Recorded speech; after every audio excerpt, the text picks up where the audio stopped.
Hello everyone and welcome to another episode of the Daily Gwei Refuel, where I recap the latest news in the Ethereum ecosystem. I'm your host Anthony Sassano, and today's the 22nd of March 2023. Alright everyone, let's get into it. So I'm sure some of you have already seen this, but the upgrades, or I guess like the new versions of various clients for Ethereum have been coming out that support Shanghai. So you can see here on my screen that Geth version 11.5 is now out, which enables the Shanghai mainnet upgrade on April 12th here. So you can go check this out, obviously, and download it if you're running nodes, or obviously if you're running nodes, it is a required upgrade, especially if you're running validators, and same on the consensus layer side of things. Now, not all of them are out right now, but there's a few out there I've seen that have been released, but obviously they'll all be out in time for Shanghai. So if you are running full nodes, archive nodes, validators, consensus, obviously consensus layer clients and execution layer clients, you will need to update. This is a required update in order to stay on the, I guess, like true Ethereum chain, right? Because if you don't update, you'll go and fork off onto another chain and your validators will suffer from an activity leak because you'll technically be offline.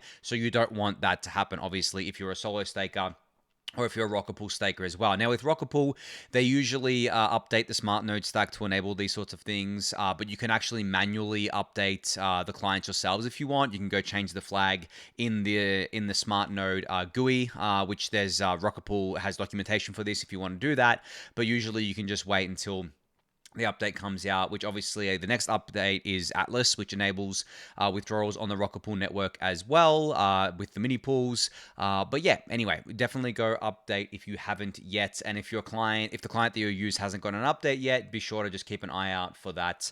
On their Twitter, they usually announce it, but on GitHub, obviously, is where it's going to be published, so you can check it out on there for yourself. But yeah, just before I move on from the withdrawal stuff, it's finally here, guys. Like, it's very, very close now.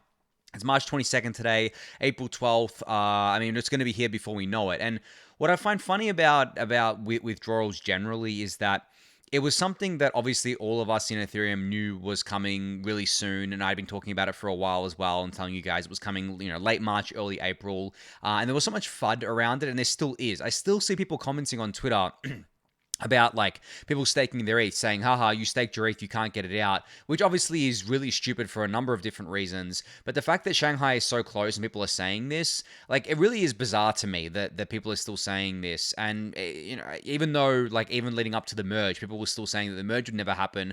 I don't know if these people are genuinely just unintelligent or genuinely stupid, or if they're trolling. I'm sure there's a bit of both in there, but I don't understand how someone as a human can be that stupid, right? Like, I don't get it. I've never got it. I've never gotten how someone can be so, I guess, bury their head in the sand so much that they miss exactly what's happening, and they miss the reality of the situation. Now, of course, I'm very curious to see what these FUDders pivot to after withdrawals are enabled, because they've also stopped fighting the censorship on Ethereum, the OFAC sanction stuff, because of the fact that that's down to below 30% now of all blocks.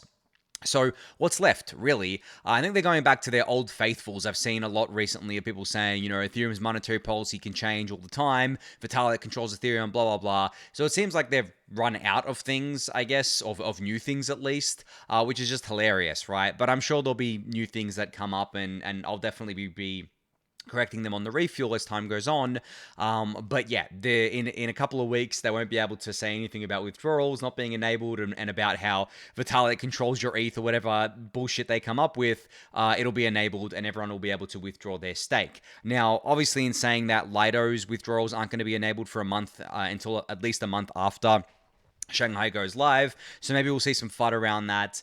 But I don't know. You don't need withdrawals live on Lido to withdraw. You can always sell into the secondary market if you want. Yes, you may take a small hit based on liquidity if you're a big staker. But yeah, I think that doesn't apply to most people anyway. It's just obviously applies to the whales. But anyway, I'm going to move on from that to a tweet from Josh Stark, who tweeted out this picture from L2Beat, this activity, I guess, chart that shows L1 and L2 activity, L1 in blue and L2 in red. and he captioned by saying, a blockchain's transaction capacity is equal to the capacity of its L1 plus the capacity of all L2s under its security. Now, I very much agree with this, and I've talked about this concept of Ethereum block space before, where essentially layer 2s are just an extension of Ethereum's block space, and I'm talking true layer 2s, like rollups, for example, the things that post their data and their proofs to layer 1 Ethereum. So obviously Arbitrum and Optimism fit into that, but essentially it's just more Ethereum block space, because at the end of the day they're extending Ethereum's block space and just rolling up those transactions to make it more scalable, so it can and should be referred to as Ethereum block space. And that's what Josh is saying here, that the that Ethereum's transaction capacity is equal to its L1 capacity as well as its L2 capacity. But you can see here that L2's flipped L1 in terms of TPS a little while ago, and it just keeps going up. That's obviously what we want to see. That is very healthy. That is the roll-up centric roadmap on Ethereum playing out, but it shouldn't take away from the fact that Ethereum L1 still obviously has been flat, because it's limited in obviously the TPS that it can do based on its gas limit. But as Josh says here, Ethereum's total capacity is L1 plus L2. Now, in saying that, I don't think TPS is the best measure of activity. I've never thought that, honestly. I think economic activity, specifically fee revenue, is probably the best way to measure a blockchain's activity, because there are other chains out there that boast, thousands of TPS, but they're worth very little. The economic activity happening on that chain is very little. The value of that block space is very little compared to Ethereum. Ethereum L1 block space is the most valuable block space in crypto by far, and that's why people pay for it, right? Even though the TPS is quite low. I mean, Ethereum's TPS really, you can see here, is around, not even 13 transactions per second, right? So when you look at it like that, it doesn't matter that these other chains boast thousands of TPS because it's not valuable, right? It's not valuable block space. And I've talked about this before with the analogy of, say, I spun up a database locally and my database can do 100,000 transactions per second and Visa can only do 40,000 transactions per second. Does that make my database more valuable than Visa? No, because at the end of the day, what's valuable is the state, right? The state of Visa's database is a lot more valuable than my database on my machine, because no one cares about mine, right? But everyone cares about Visa because it's a massive global payments network. The same is true for Ethereum. Just because you spin up a new chain that can do such and such TPS doesn't mean that anyone's going to value that TPS, value that block space, value your database, so to speak, over Ethereum. And I'm not going to rehash all the analogy that I've used before here, but I think it's important to remember that when comparing things, especially when comparing Ethereum to other chains these days, because you have to take into account Ethereum and L2s for TPS, for active users, for economic activity, for fee revenue. That all, I believe, comes together, and that forms Ethereum. It's not just layer 1 anymore, it's layer 2s. And as time goes on, there's going to be more L2s that go live, there's going to be more activity that happens there, and then we're going to have better dashboards to monitor all of that. And L2Beat obviously has been doing a lot of great work there, but so has Dune Analytics. I've shown a bunch of dashboards before on Dune Analytics that show this. Hill Dobby's actually pretty good at creating these things, and I've highlighted a bunch of his dashboards before. But yeah, that's the way I think about it. That's the way I think about block space and the value of that block space. All right, so a great thread from Matt Cutler today. It's a 14-part thread where he starts off by saying, a new mental model to help wrap your mind around ERC 4337, aka account abstraction, and 4337 adds a new quote-unquote user intent layer upstream on top of the existing transaction flow. The big unlock, at least for Matt, is working backwards from the current Ethereum EOA or externally owned account model, so just a normal Ethereum account model. So you can see here that he's put together an image showing this, and I think my camera's covering a bit of the image here, but you can check this out. It'll be linked in the YouTube description below. But it shows what it currently looks like at the top, right? What the current externally owned account or EOA transaction flow looks like. A user has a non-custodial wallet, which is an EOA. An EOA will sign a transaction. It will go to a mempool. Then it will go to, obviously through the MEV boost lifecycle, go to a relayer, validator, and then eventually end up on chain. Now with 4337, it changes this transaction flow. And as you can see here, user has a 4337 wallet and then 4337 intent. And then you can see on the bottom, it actually does a bunch of different things. It goes to an alt mempool. It goes to a searcher. It gets bundled up. The transaction gets signed, and then it all plays out. And you can see here on the right-hand side how on-chain it actually plays out differently to how it would under an EOA. Now, I like the way he's actually visually displayed this, because you can see here that the part where it actually happens, or where 4337 actually makes an improvement, is the wallet interface there. Obviously at the end it also makes an improvement on chain, but everything else pretty much remains the same, and you've got like an expansion here of the wallet infrastructure, or I guess like the wallet interface for the user. So that's that image there, which I said you can check out in the YouTube description below. But Matt actually breaks this down, breaks the whole image down for you in his thread. So I highly recommend giving it a read there if you haven't done so yet, to understand this better. But I think getting your head around how 4337 works, why it's a big deal, why it's going to improve things for users, is definitely something that I think a lot of people should be doing these days. Definitely something that I think all of you should be doing. And as I said, I'll link this in the YouTube description below for you to check out. Now, this definitely talks to a lot of the stuff that I've been saying over the past few weeks, where I feel like that wallets are finally going to get the upgrade that they've needed to get for quite a while now. It's finally a concerted effort and a concerted push to adopt these standards and to make these things a reality. So it's great to see people like Matt breaking this down for everyone, so that we can actually follow along and understand what's happening under the hood. But yeah, as I said, this will be linked in the YouTube description below for you to check out.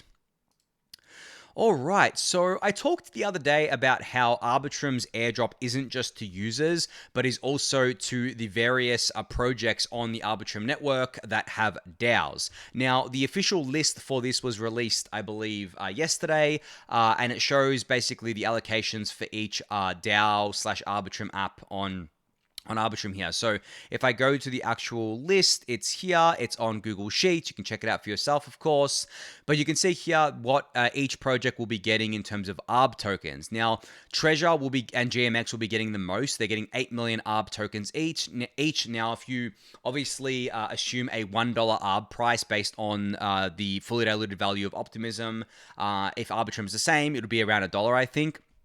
Treasure and GMX are getting $8 million worth of ARB tokens to distribute to their users, or to really do whatever they want with, right? It's going to the treasury of these DAOs. Now, you can see a bunch of other apps are also getting airdropped a bunch of ARB tokens. Now, one that I really wanted to highlight was Protocol Guild, and I actually put a tweet out here where I said, the Arbitrum/Offchain Labs team airdropping 3 million ARB tokens to Protocol Guild is so effing based. Love to see Layer 2 supporting public goods. Now, as I just said, if the price of ARB is $1, right? If you assume the price of ARB is $1, then the Protocol Guild just got $3 million from Arbitrum, which is absolutely awesome to see. Obviously, you guys know I love the Protocol Guild, and it is an exception here in that it's not a quote-unquote app on top of Arbitrum, but Arbitrum, or the Offchain Labs team, wants to support public goods on Ethereum, wants to support core protocol development, and that's exactly what they've done with airdropping these tokens to the Protocol Guild. Now, of course, Arbitrum isn't the only one to do this. Optimism has also done this with their retroactive public goods funding, and they're actually doing that through they're actually going through round 2 right now, where they're airdropping a bunch of OP to various public goods within the Ethereum ecosystem, and I'm sure a lot of the other L2 teams or Layer 2 teams are going to follow here, especially when it comes to L2s that don't have a token yet, potentially airdropping a portion of that token to their to the apps, obviously on their respective networks, but also to Protocol Guild and other public goods out there. And I just think it's awesome. Like, the whole point of the Protocol Guild is to get the projects that are building on top to donate a portion of their treasury in their obviously native token to the Protocol Guild, and it's been very successful at that so far. It's been a year since they launched, and they got $10 million in as part of their pilots, and their goal is obviously to get billions of dollars in eventually. Well, this is how we get there. You can imagine if they, potentially hold on to the ARB tokens, or maybe they pay it out to their 130 core contributors, and they hold on to those ARB tokens and they go up. That's just great. It really does align incentives here, and I really think that it's a great way to ensure that the people building the core Ethereum infrastructure are rewarded by the projects that are taking advantage of it. So very big kudos to Off-Chain Labs here for doing that. But yeah, you can check out this full list for yourself. I'll link it in the YouTube description below. I'm not sure exactly how each app will distribute these tokens. They'll probably do some kind of liquidity mining campaign, or maybe they'll airdrop it to their users based on a certain criteria. But I'm not totally sure here. There is a bunch of tokens being given out to I think it's a lot of projects, actually 137 different projects, but they all didn't get the same allocation. It seems to be the, I guess, like top 30 gets the bulk of it, and then there's a bunch of other apps below that get a bunch there. But you can check that out for yourself. I'll link it in the YouTube description below. And you can also read Arbitrum's little thread about this as well, discussing the rationale and the reasoning behind this. All right, so a new piece of infrastructure has been revealed today, or unveiled today, called Turnkey, which is a simple, secure APIs for managing private keys. Now, I should disclose that I am an investor in Turnkey. I invested in them a little while ago now. Their founders are from Coinbase. They were actually building out a lot of Coinbase's private key infrastructure. They have for Coinbase custody, so they have a lot of experience here. So if you go to the Turnkey website, you can actually learn more about them. Obviously, you can learn about them in their blog post here. They raised a $7.5 million seed round, of which obviously I just said that I was a part of, and you can join their waitlist, sign up here. But basically, managing private keys, especially for enterprises, is something of a hassle from a variety of different kind of perspectives. I think the number one perspective, or the number one reason, is security. Obviously, you want to manage your private keys in a way that keeps them as secure as possible. Now, Coinbase custody or Coinbase generally has been the gold standard for this. As far as I know, there has never been a hack or a leak or anything happened to Coinbase's cold wallets and hot wallets, because they go through a very convoluted process, to be honest, of generating their private keys and keeping them secure. And they actually detail this process.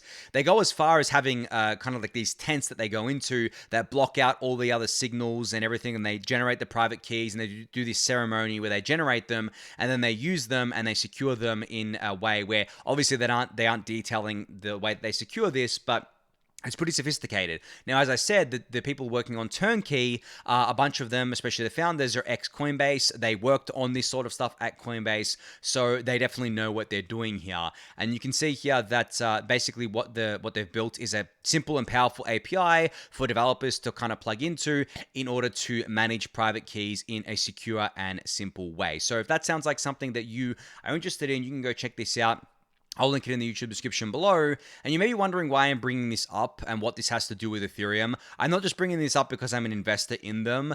What it has to do with Ethereum is that obviously Ethereum works like every other blockchain out there with public-private key pairs. So making it easier for developers to build their wallets, to generate things like this, to generate, especially for institutional clients, Ethereum wallets, and to secure Ethereum wallets in a better and more robust way, and for applications to do this as well, is obviously critically important to Ethereum's future. So that's why I backed this team, obviously, because I think this is something that is definitely sorely needed. And I think it's going to be a huge level up for, obviously, Ethereum infrastructure, but also crypto infrastructure more broadly. Now, you can go check this out. As I said, I'll link it in the YouTube description below. All right, so a big announcement out of CCP Games here. Now, this is an unfortunate name. This is not the Chinese Communist Party Games. This is the game developer behind EVE Online, which is a very popular, or traditionally been a very popular MMO. So you can see here that they've actually raised $40 million in financing led by A16Z to create a new AAA game within the EVE universe utilizing blockchain technology. Now, Polinaya had the best, I think, take on this, where they started off their thread by saying, "This is the first project by a major game developer using blockchain tech that makes some sense. To break down my interpretation of what's happening here, for the most part, it will likely be a traditional MMO with an economic focus like EVE Online. However, the problem with EVE Online is there was never a conversion between in-game currency and fiat. to evade regulation. Crypto will allow CCP to skirt regulations while also having an in-game currency to natively have value. This will definitely not solve EVE's problems with inequality, unfair, griefy economics, exploitative Ponzi's, but it'll make it easier and more transparent. The other enhancement is by having some systems on-chain, though it remains to be seen exactly what this is. Hopefully it'll enable novel gameplay. So I definitely agree with this take. I've been cautiously optimistic on blockchain games generally, but where I think they make a lot of sense is the games that want to have in-game economies. And EVE Online is the poster child for that. EVE Online has, as far as I know, the biggest in-game economy of any game, and especially in terms of age and persistence, because it's an online game. So I think that the CCP Games, the creator of EVE Online, can definitely create a really cool game within the EVE universe, taking advantage of all the benefits that Paulinia outlined here when it comes to transparency and basically being able to create an on-chain economy that allows for going from in-game to fiat and back again, and stuff like that. So I'm definitely cautiously optimistic about this. Now, they have a lot of money, obviously, with $40 million funding led by A16Z here to make this a reality and to build this out. I'm not sure exactly when this is going to go live or when it's going to be playable or anything like that, but I think if anyone can pull off a proper game or a full AAA game with proper crypto features, proper in-game economies, built on crypto technology, it would be the CCP Games here. Now, I'm very curious to know what technology they're using to utilize this, or what chain they're going to be using. I don't know if they've detailed it. I haven't looked at their docs yet, but who knows? Will they be using a new layer 1 chain? Will they be using a layer 2, an existing infrastructure? I think that they should obviously use a layer 2 for this, and not probably not a rollup, but like a Validium-like construction where they store the data off-chain and they have the proofs on-chain and they can scale really, really high. They could probably tap Immutable and Polygon for this. I discussed their partnership yesterday about how Immutable is going to be launching their own zkVM. Who knows? Or maybe they'll make their own thing, in-house. Maybe they'll make their own technology in-house to suit their needs. That might be more likely just because they probably have a lot of things that they want to have control over. Or maybe they'll fork the existing technology and make their own thing. We'll have to see. And if you guys have any additional insight on this, be sure to let me know in the YouTube comments or on Discord. But yeah, very, very cool to see this. As I said, I'm cautiously optimistic about it, and I'll keep you guys updated on the progress here. All right, so another update on the Euler exploit. Now, this update is a bit of a funny one. So the Ronin Bridge exploiter, so the Ronin Bridge was the bridge as part of the Axie Infinity ecosystem that was exploited by the Lazarus Group, which is North Korean affiliated. They actually sent a message to the Euler Finance exploiter saying decrypt with the private key of such and such on GitHub, which was apparently, I think, an attempted phishing attack in order to get the Euler exploiter to sign something or do something that would allow the Ronin Bridge exploiter to access the funds. Now, the reason why this is funny is because, is this psyops? Like, is the Euler exploiter the same as the Ronin Bridge exploiter, and they're just doing this in order to fool people? Or did they do this because the Euler exploiter sent a bit of funds to the Ronin Bridge exploiter, and there's basically being like, hey, send the rest of the funds here? Or are they doing this because they think that they can fool the Euler exploiter into doing this? I don't know. It's weird. As I said, the Euler exploit seems to be one of the weirdest ones that I've come across, and this just adds to the weirdness here. And Hudson Jameson has a thread here where he says the repo linked by the Ronin hacker has a vulnerability in the elliptic library. It's a trick so they can steal money from the Euler exploiter. So obviously don't interact with that library yourself either.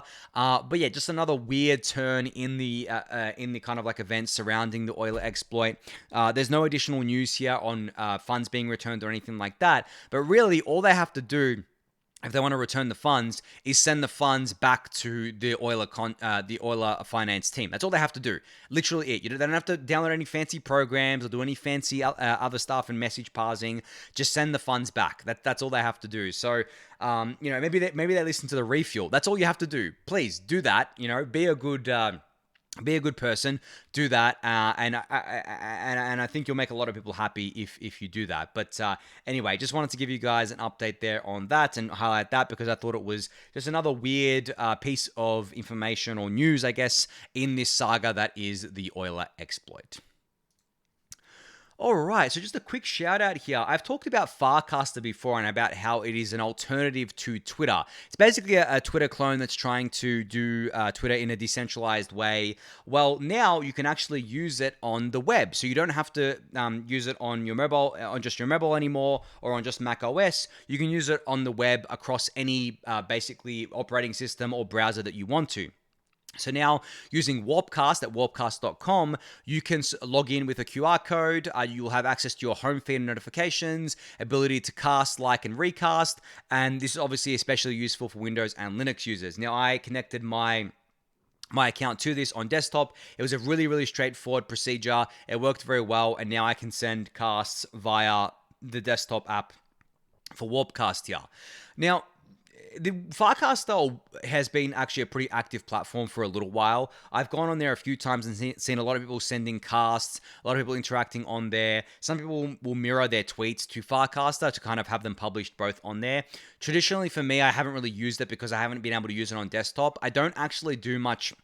I don't actually use my phone very often. I don't do much tweeting from my phone or anything like that. So having the ability to do these kind of things on desktop is obviously a big boon for me, and probably is for you guys as well. Now, I think that in terms of the top two kind of front-running decentralized social media applications right now, it would have to be Lens and Farcaster, and they seem to be going after different segments of the market. I think Farcaster definitely wants to be a true alternative to Twitter, wants to keep most things the same in terms of interface, but integrate with Web3, integrate with crypto related things and make that whole experience more seamless. Whereas Lens, they definitely want to do that too, but they're creating their own kind of ecosystem. They're experimenting a lot more with things. They have their own things like, you have a .lens name, right, that you can attach to your Lens profile and things like that. And I like this. I like the experimentation that we're seeing here. You guys know that I've kind of discussed before about all the issues with decentralized social media that I've seen, and about how I think that the only thing that really needs to be decentralized is the social graph. And once that's decentralized, you can kind of have portability there, and you can integrate with crypto features and all that good stuff there. Well, that's exactly what I think platforms like Farcaster and Lens are trying to do. So you can go check out both of them for yourself. I believe Farcaster is still invite only. If it is, I do have invites. So I think I have like 70 invites. So if you do want to check out Farcaster and you don't have access to it yet, you can tag me in the Discord channel. Maybe I'm going to regret saying this, but you can tag me in the Discord channel and I'll get to you. And if I miss you, you can tag me again and I'll send you an invite to Farcaster to check out for yourself there, but only on Discord, not on YouTube comments or anything like that, not on Twitter DMs, just on Discord. If you do have the ability to DM me on Discord because you already have an open line of communication there, you can do that as well. I'm not going to DM you first because there's too many scammers. But yeah, in the public Discord channel or through DMs, you can shoot me an ask there for a Farcaster invite, and I'll be sure to get to that when I can. Obviously, I might be slow, especially if I'm sleeping, but I'll get to it when I can. Then you can check out Farcaster for yourself. But on that note, that's going to be it for today's episode. So thank you everyone for listening and watching. Be sure to subscribe to the channel if you haven't yet. Give that video a thumbs up, subscribe to the newsletter, join the Discord channel, and I'll catch you all tomorrow. Thanks everyone.